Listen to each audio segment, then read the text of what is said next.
Hi there, and welcome back to the BSG Primer series. This primer is on the key documents that we use in ITUT study groups, inputs to the study group and outputs of the study group. Let's get started. Key inputs that are considered during ITUT study group meetings. The first and most important input are contributions from membership. Contributions are written documents that are submitted by member states, sector members, associates, or academia participants in advance of a meeting. They are intended to move the work forward, so it's very important for them to include a clear proposal at the end of the contribution. The contributions are numbered sequentially during the 4-year study period within each study group. So you might have a contribution C44 or even C305. The next important input document is the TD. TDs are submitted by a meeting official, that is to say, either a member of the study group management team, a rapporteur, an editor, or by the TSB Secretariat. These can be posted before and during a meeting. That's very different from contributions. These have to be received at least 12 calendar days before the study group starts. Examples of TDs are agendas, group reports generated during the meeting, the latest draft text for recommendations, or liaison statements. What are liaison statements? Well, liaison statements, simply put, are communications sent from the study group or to the study group from other bodies. Could be another study group, could be TSAG, or even an external body like another standards development organization.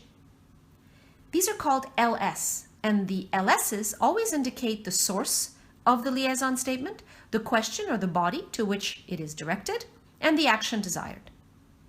All of the incoming LS to a particular study group meeting are posted as TDs, as are outgoing liaison statements when they've been agreed by the group. So those are your key input documents.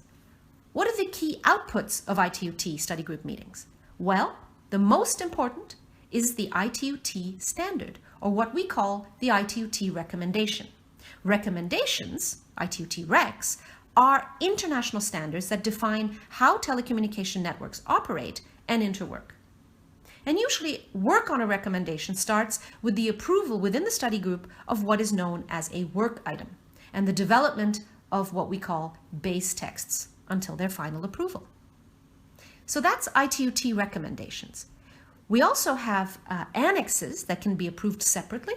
These annexes are integral to the recommendation in question, and they contain material that's necessary for us to understand it. So in that respect, an annex to a recommendation is a normative text. It's part of the standard. We also approve at the ITUT, however, non-normative documents. Examples of those are ITUT supplements. A supplement is a document that contains material that is supplementary to a recommendation associated with it, but it's not essential to the completeness of our understanding or implementation of that standard. That's why an ITUT supplement is non-normative, and agreement by the study group is sufficient. We don't need to go through the traditional or alternative approval processes.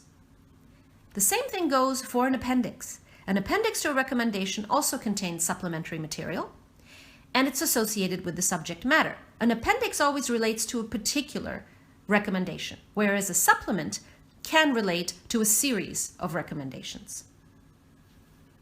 Finally, ITUT technical papers are also an important output of study groups, and these are non-normative, and they provide information on various topics addressed by the study groups. They're free of charge, they involve small editorial overhead, they can cover various areas of study, and some examples of that are accessibility, economic and policy issues, as you see here on international mobile roaming, e-health, mobility, outside plant installation, and so on. So that is a brief primer on the key inputs and outputs of our ITUT study group meetings. Thanks for joining us. This short video has been brought to you by the ITUT Bridging the Standardization Gap program.